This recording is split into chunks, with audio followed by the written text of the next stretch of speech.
আসসালামু আলাইকুম। নতুন একটা ভিডিওতে সবাইকে স্বাগতম জানাচ্ছি। আর আমি প্রতিদিন একবার ক্ষেতের ভিতর থেকে ঘুরে আসি। আজকেও ঘুরতে গেছিলাম, যে একটা পাখি দেখতে পেলাম, একটা বুলবুলি পাখির বাচ্চা।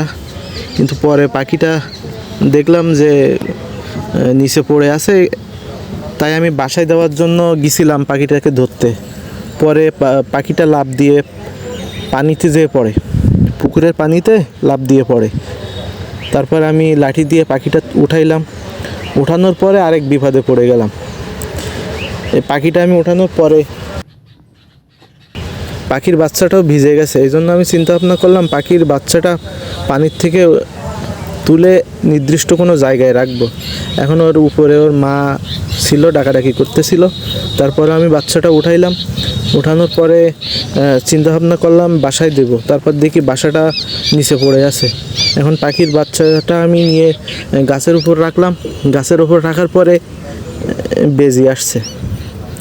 আপনারা তো বেজি চিনেন, তাই না? এখন ওই বেজি আসছে। বেজি এসে দেখলাম যে বাচ্চাটা ধরার জন্য চেষ্টা করতেছে। চিন্তা করলাম কি করা যায়। পরে আমি এই পাখিটার বাচ্চাটা এই বেগুন গাছের উপর রাখলাম। রাখার পরে অনেকক্ষণ বসে থাকলাম। থাকার পরে দেখি এদিক থেকে ওদিক থেকে আপনার বেজি আসতেছে। আর এই উপরে ওর মা আর ওর বাবা ছিল। পরে বেজির ঘোরাঘুরি দেখে আমি ওই গাছের উপর রাখার পরে ওইখানে বসেছিলাম কিছুক্ষণ। তার প্রায় ধরেন 20 মিনিটের মতো বসেছিলাম।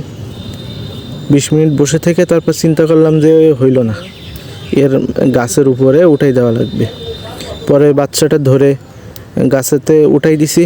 দেওয়ার পরে আবার ওই পাখির বাচ্চাটা পড়ে গেছে। ও এখন উঠতে শিখিনি, তো মনে হয় আর 5-10 দিনের ভিতরে উঠতে শিখবে।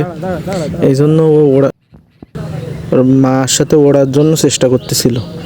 সেই সময় বারবার পড়ে যাচ্ছিল, বারবার ওই গাছ থেকে পড়ে যায় আর বারবার। পরে আমি ওই বেগুন গাছের উপর রাখার পরে আমি চলে আসছি। পরে চিন্তা করছিলাম আবার একবার দেখতে যাব। দেখতে যাই দেখি আছে, কিন্তু ওর মা ছিল আশপাশে দিয়ে ঘুরতেছিল। পরে বেজি আর আসতে পারিনি। এ দেখেন ওর মা উঠতেছে বারবার, ঠিক আছে? ওর মা বারবার উঠতেছিল যে ওর উড়ানোর জন্য, কিন্তু ও এখনও তো উঠতে শিখিনি, যার কারণে ঝামেলা হচ্ছিল। তবে পাখিটা যদি আর কিছুদিন বাসায় থাকতো তাহলে মনে হয় কিছু হইতো না। পরে আমি গাছে আবার রেখে দিছিলাম।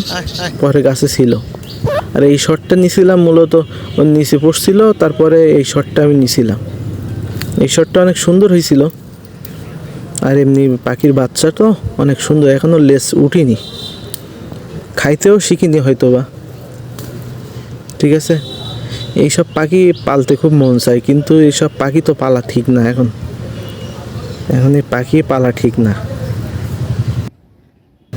আমাদের এই সাতক্ষীরায় আঞ্চলিক ভাষায় এই পাখিটার একটা হাস্যকর নাম আছে। সেটা কি বলে?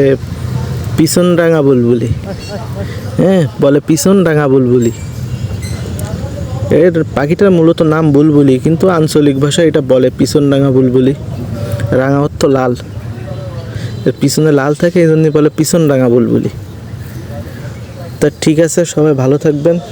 আর এই চ্যানেলে যদি ভিডিও ভালো লাগে তা অন্যান্য ভিডিও দেখবেন। ধন্যবাদ।